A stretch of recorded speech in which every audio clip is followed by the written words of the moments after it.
Nellore central jail నుంచి మాజీ మంత్రి కాకాని పోలీసులు కస్టడీలోకి తీసుకున్నారు. క్వాడ్ అక్రమ తవ్వకాలు, భారీగా పేలుడు పదార్థాల వినియోగం, అట్రాసిటీ కేసులో కాకాని నిందితుడిగా ఉన్నారు. నెల్లూరు జైల్లో వైద్య పరీక్షల తర్వాత కాకాని కస్టడీకి తీసుకున్న పోలీసులు కృష్ణపట్నం పోర్ట్ పిఎస్కు తరలించారు. 3 రోజుల పాటు న్యాయవాది సమక్షంలో కాకానిని ప్రశ్నించనున్నారు.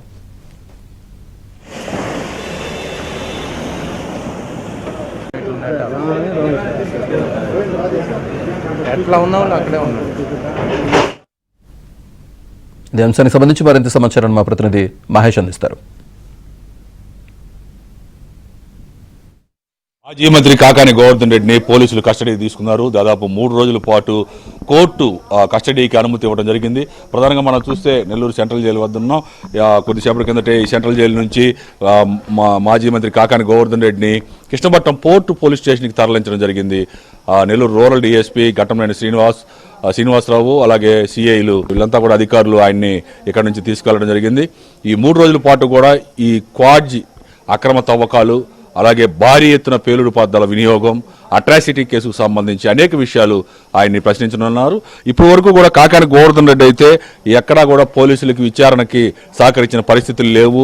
ఈ కేసు నమోదైన తర్వాత పోలీసులు ముందుగా ఆయన ఇంటికి వెళ్ళినప్పుడు ఆయన లేరు. అక్కడ ఇంటికి నోటీసులు అంటించారు. తర్వాత హైదరాబాద్కు వెళ్ళి అక్కడ కూడా ఆయన నివాసాల వద్ద నోటీసులు అంటించడం జరిగింది.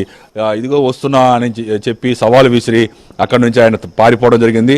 దాదాపు 2 నెలల పాటు పోలీసుల నుంచి తప్పించుకొని వాళ్ళు దొరకకుండా అనేక ప్రాంతాల్లో బెంగళూరు, హైదరాబాదు, మెడ్రాస్ ఇట్లా రకరకాల ప్రాంతాల్లో తిరిగారు.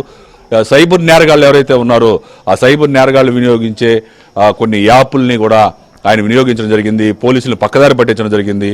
పోలీసులు 30 తిప్పలు పెట్టారు. అలాగే బెంగళూరులో అరెస్ట్ అయిన తర్వాత కూడా పోలీసులు అడిగిన ప్రశ్నలకి ఆయన ఏమాత్రం కూడా సహకరించినటువంటి పరిస్థితి లేదు. నాకు తెలియదు, నాకు సంబంధం లేదు, మర్చిపోయా, ఇలాంటి సమాధానాలతోటి సరిపెట్టారు. ఈ నేపథ్యంలో పోలీసులు కోర్టుని ఆశ్రయించి కస్టడీ కోరడం జరిగింది. కోర్టు కూడా నెల్లూరు 5వ అదనపు జిల్లా మెజిస్ట్రేట్ కోర్టు 3 రోజుల పాటు ఈ కస్టడీకి తీసుకునేదానికి అవకాశం కల్పించారు. అయితే న్యాయవాది సమక్షంలోనే విచారణ జరపాలంటూ కూడా కోర్టు షరతు విధించింది. న్యాయవాది ముందే కాకాని గోవర్ధన్ రెడ్డిని విచారించేందుకు పోలీసులు సిద్ధమయ్యారు. ఇప్పటికే కృష్ణపట్నం పోర్టు పోలీస్ స్టేషన్కి కాకాని తరలించడం జరిగింది. పోర్టు పోలీస్ స్టేషన్లో ఈరోజు కొంత సమయం పాటు విచారణ జరిపే అవకాశాలు ఉన్నాయి. రేపు, ఎల్లుండి ఈ 2 రోజులు కూడా పూర్తి స్థాయిలో విచారణ జరిపే అవకాశాలు ఉన్నాయి.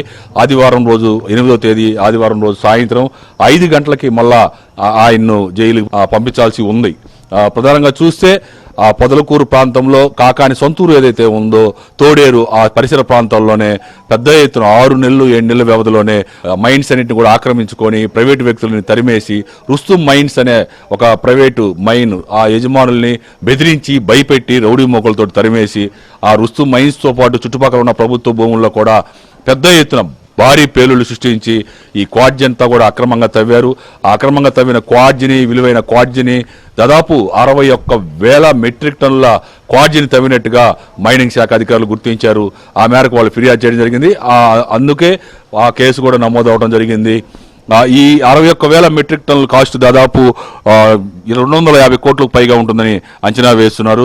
అలా పోలీసులు కూడా శరవేగంగా ఈ కేసుని విచారిస్తున్నారు, దర్యాప్తు చేస్తూ ఉన్నారు. ఈ అక్రమంగా సంపాదించిన 250 కోట్లు ఎవరెవరి ఖాతాలకు వెళ్ళాయి, ఇక్కడ నుంచి చెన్నై ఏజెన్సీలకు పంపడం, చెన్నై ఏజెన్సీలు చైనా వంటి దేశాలకు ఎగుమతి చేయడం జరిగింది.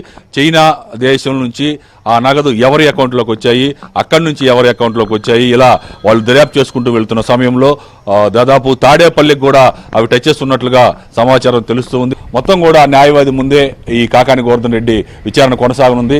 ఇప్పటికే దాదాపు కొంతమంది నిందితుల్ని, సాక్షుల్ని కూడా పోలీసులు విచారించి వాళ్ళ దగ్గర కొన్ని వివరాలు తీసుకోవడం జరిగింది. ఆ వివరాలని చూపిస్తూ పలానా వ్యక్తి ఈ విధంగా చెప్పారు, దీనికి సంబంధించి మీరేమంటారు, అలా కాకాన్ని విచారించే అవకాశాలు పూర్తిగా కనిపిస్తున్నాయి. ఒకవేళ విచారణకు కానీ సహకరించిన నేపథ్యంలో మరోమారు కూడా కస్టడీకి అడిగే అవకాశాలు లేకపోలేదు. అలాగే ఆయన కాకాని బెయిల్ పిటిషన్ సోమవారానికి 9వ తేదీ వాయిదా వేయడం జరిగింది.